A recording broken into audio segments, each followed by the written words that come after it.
అడుగుతున్నా, నేను సిగ్గు లేకుండా అడుగుతున్నా, నేను దయచేసి సబ్స్క్రైబ్ చేయండి. నా ఆవేదన. బిగ్ బాస్ సీజన్ 8 సెప్టెంబర్ 1 నుండి స్టార్ట్ అయింది అన్న విషయం అందరికీ తెలిసిందే.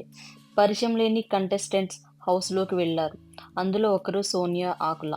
అప్కమింగ్ యాక్ట్రెస్ ఇప్పుడిప్పుడే గుర్తింపు తెచ్చుకుంటున్న సోనియాకి బిగ్ బాస్ చాలా మంచి అవకాశం అని చెప్పాలి. బయట జనాలు పెద్దగా పరిచయం లేని సోనియా సోషల్ మీడియాలో మాత్రం మంచి ఫాలోయింగ్ ఉంది.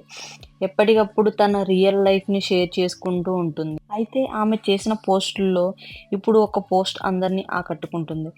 మెగాస్టార్ కూతురు శ్రీజ మొదటి భర్త శిరీష్ భరద్వాజ్ రీసెంట్గా మరణించిన విషయం తెలిసిందే. శిరీష్ మరణించిన రోజు ఆయనతో ఉన్న ఫోటోను షేర్ చేస్తూ ఎమోషనల్గా మెసేజ్ షేర్ చేసింది సోనియా. డియర్ ఫ్రెండ్, నువ్వు చాలా సెన్సిటివ్ పర్సన్వి. నాకు ఎప్పుడూ హెల్ప్ చేయడానికి రెడీగా ఉండేవాడివి. నువ్వు చాలా చీర్ఫుల్ పర్సన్. నేను నిన్ను ఇంత త్వరగా మిస్ అవుతానని నేను ఎప్పుడూ అనుకోలేదు. తను డిప్రెషన్లో ఉన్నప్పుడు, హెల్త్ ఇష్యూతో ఉన్నప్పటికీ ఎప్పుడూ మంచిగా కనిపించేవాడు.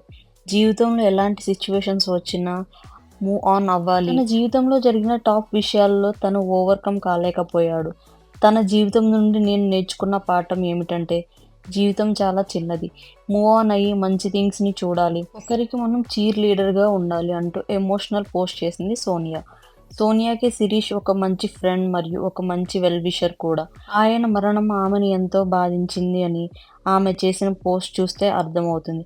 ఆ పోస్ట్ ఇప్పుడు సోషల్ మీడియాలో వైరల్గా మారింది.